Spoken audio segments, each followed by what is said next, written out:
Alta traición. Me llamo Manuel y nací en España, como lo canta el famoso catalán. Un 25 de marzo de 1920 en Málaga, Andalucía. Hice mis estudios primarios en el Colegio San Rafael y el bachillerato en el de San Agustín, obviamente de enseñanza católica. Mi padre, Antonio Robustiano López Burgos, fue un reconocido hacendado andaluz. Mi madre, Ana del Carmen Ibáñez, fiel compañera de su esposo y mejor madre, pasaba sus días entre las pérgolas floridas de nuestro amplio solar. Volviendo a la cuestión estudiantil, un dato de no menor importancia. Las niñas separadas de nosotros, los diablillos, en claustros distantes. Lo mismo ocurría durante el culto. De un lado ellas y del otro nosotros, los aprendices de Luzbel. El padre cura impartía la liturgia de la misa de espaldas a la feligresía, mirando hacia la cruz donde se lucía un dorado Jesús muerto. Las y los preceptores, desde un extremo de cada banco, nos traducían las Santas Escrituras con tal ímpetu que ni una sola vela movía su pábilo encendido. En nuestras playas ocurría algo similar. Una valla separaba a las mujeres de los hombres. Nos separaba en la arena, mas no en el Mediterráneo. Único testigo de mis primeras aventurillas, mis primeros lances.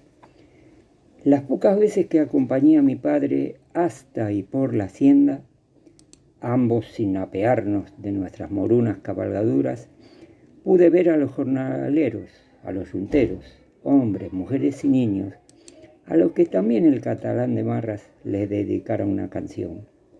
Mi pensamiento, a los 15 años, era recurrente. Dios pasaba de largo ignorando a Málaga. No serían mis descreídos rezos, ni los fervientes de mis padres, que lo hicieran detenerse en Andalucía. En el año 1930 mis padres se asociaron con la rica familia Núñez de la Serna. En noviembre de ese año me vi unido en santo matrimonio con María de los Ángeles, bonita muchacha 5 años menor que yo, concertista de piano pese a su escasa edad. En ese entonces y para siempre, Dios debe haberme escuchado sin que yo le hablara, dado que nunca tuvimos descendencia. El apellido López Burgos habrá de morir conmigo. Un año después comenzó el jaleo. El republicanismo y el movimiento obrero afianzaron sus posiciones frente a un poder monárquico casi inexistente. Desde mi lugar de joven hacendado,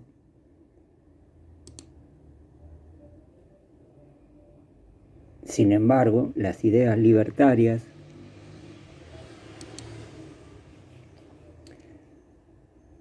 pulsaron mi corazón, rebelde ya de antes. Me uní al Frente Popular Antifascista, logrando que 2 férreas instituciones me excomulgaran, mi familia y el credo. Desheredado, partí de casa con lo opuesto, algo de ropa, de dinero y mi escopeta de caza. Mis recién descubiertos camaradas me recibieron alegres y entusiasmados. Un noble, mejor dicho, ex noble, se plegaba a la causa. Algunos dudaron de mí y de mis intenciones. En la primera asamblea a la que asistí, el grupo más radical se atrevió a denostarme casi, acusándome de infiltrado, espía o cosas por el estilo. Les respondí que con mis actos, desde ese momento en adelante, les demostraría cuán equivocados estaban. Y así fue. Faltaría la verdad si escribiera o contara que capitaneé la revuelta. Mas no se dude que participé. ¿Y cómo? El lunes 11 de mayo de 1931, nuestro furor anticlerical nos llevó a cometer lo que más adelante se conocería como la quema de los conventos. La casa profesa de los jesuitas, el convento de las Bernardas de Vallecas, la iglesia de Santa Ana, la de Santa Teresa, la Santa Iglesia de las Carmelitas Descalzas, entre otras, fueron pasto de las llamas. Me cargué un par de guardias civiles, no miento. Fue para mí como si de un postrero tajo rompiera de una buena vez el cordón umbilical. Hicimos que nuestra Málaga se deshiciera de buena parte de su patrimonio religioso, cultural, artístico e histórico.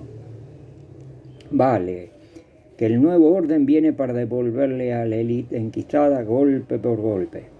A levantarse, compañeros y compañeras, que a España toda le ha llegado la hora de hacer justicia. Habíamos conseguido darle forma a la primavera española, políticamente hablando. Esa cuestión de tomar el cielo por asalto, que le dicen, y que se conocería como la Segunda República Española, echando al mar la monarquía de Alfonso XIII, se mostró al mundo. Por unos años, muy a mi pesar y al de mis camaradas, incluyéndola a Jimena, el amor con que la metralla me halagó y no el Dios crucificado, vivimos un resabio de paz. Como es conocido por todo el interesado en la materia, tras el periodo del gobierno provisional, que fue de abril a diciembre del 31, durante el cual se aprobó la Constitución de 1931 y se iniciaron las primeras reformas, la historia de la Segunda República Española en paz, que debería haber durado de 1931 a 1936, se dividió, según los historiadores, en 3 etapas. Un primer bienio, del 31 al 33, durante el cual la coalición republicana socialista, presidida por el tibio Manuel Azaña, opinión personal coincidente con la de las milicias populares, llevó a cabo diversas reformas que pretendían modernizar el país, sin lograr gran cosa. Tan es así que arribamos a lo que se llamó el segundo bienio.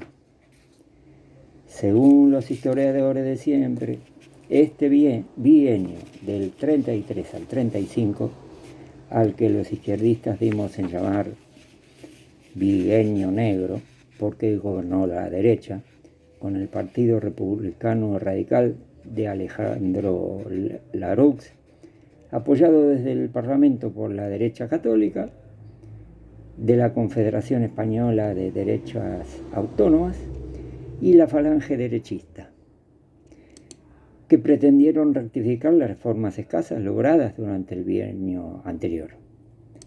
Las voces de nuestros fusiles no se hicieron esperar.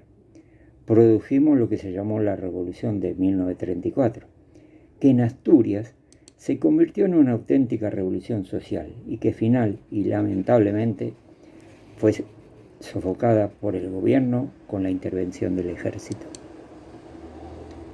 La tercera etapa la marcamos como nuestro triunfo de la coalición de izquierdas del Frente Popular en las elecciones generales de 1936, aunque solo pudimos gobernar en paz durante 5 meses escasos, a causa del golpe de Estado del 17 y 18 de julio, promovido por una parte del ejército, que desembocó en la verdadera guerra civil. Lo demás es conocido. Los generales pudieron con nosotros. Apoyados y armados por la Alemania nazi, la Italia fascista y nuestro vecino de Portugal, peor armados, aviones y tanques incluidos, a pesar de la ayuda de México y de la Unión Soviética, y los batallones internacionales de milicianos, igualmente poco pudimos hacer en los diferentes frentes. Reitero con dolor y rabia, Francia e Inglaterra, por no decir Europa toda, nos dejaron solos, mientras la Santa Sede se lavaba las manos al mejor estilo Pilatos. Sin hacerle asco, el ejército del generalísimo bombardeó y asedió Madrid durante meses. El heroísmo de hombres y mujeres de las milicias de la resistencia solo fue comparable a su alto grado de sacrificio. Las mal llamadas batallas, reales masacres, de Brunete, la de Teruel y la ofensiva fascista de Aragón y Cataluña minaron nuestra moral. Letal golpe fue que justamente ingleses y franceses reconocieran al mal parido Franco como cabeza del gobierno patrio. Firmamos la rendición aquel aciago 1 de abril de 1939. Escribo firmamos y pienso la firmaron ellos, todos los ellos menos yo. Acicateaban mi alma las distintas aberraciones soportadas, con fecha y hora se instalaban por los rincones hambrientos de mi memoria antojadiza. Aquel terrible día, el 7 de febrero de 1937, en el que decenas de miles de personas huyeron de Málaga ante la entrada del ejército franquista. Los bombardeos en la carretera provocaron entre 5.000 y 10.000 muertos. El bombardeo de la Luftwaffe sobre Guernica, al que más adelante se denominaría Operación Rügen, y vaya si rugió. Ese 26 de abril de 1937, por parte de la Legión Cóndor alemana y la aviación legionaria italiana, sobre una población por entero civil y sin defensas antiaéreas. El 3 de enero de 1937, el ABC de Madrid publicó una dura nota sobre el entierro de nuestro poeta Miguel de Unamuno.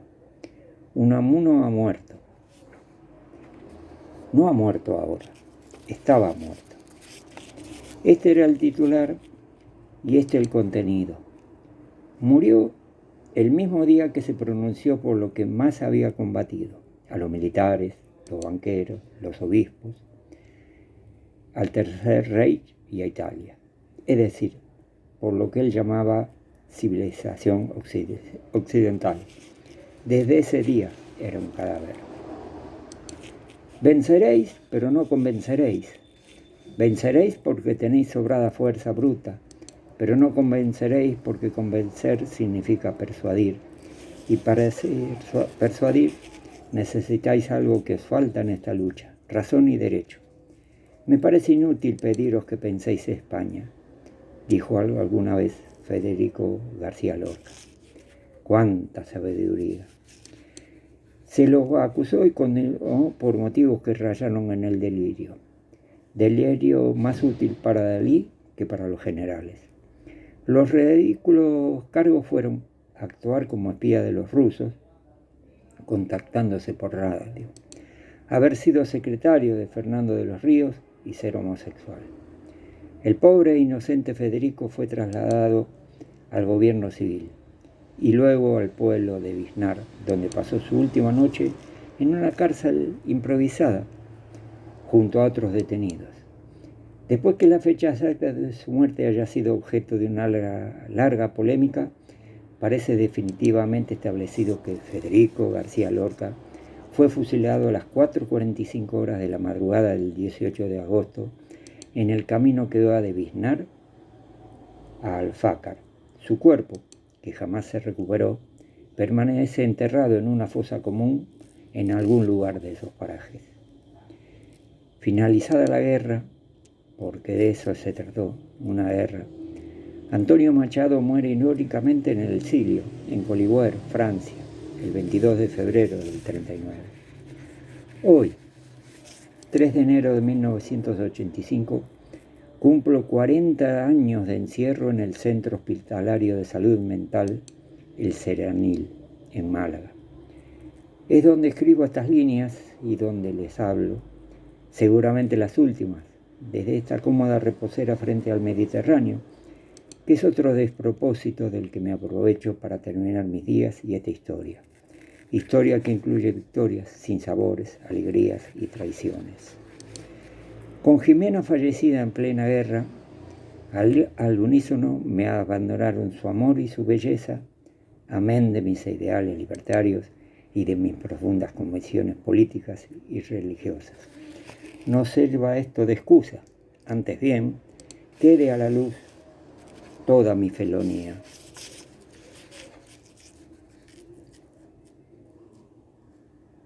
Fui yo el que entregó a las fuerzas del generalísimo, engañando a mis camaradas, la llave del éxito de la batalla del Ebro, realizando movimientos poco recomendables, comunicándome en secreto por radio con el ya no adversario.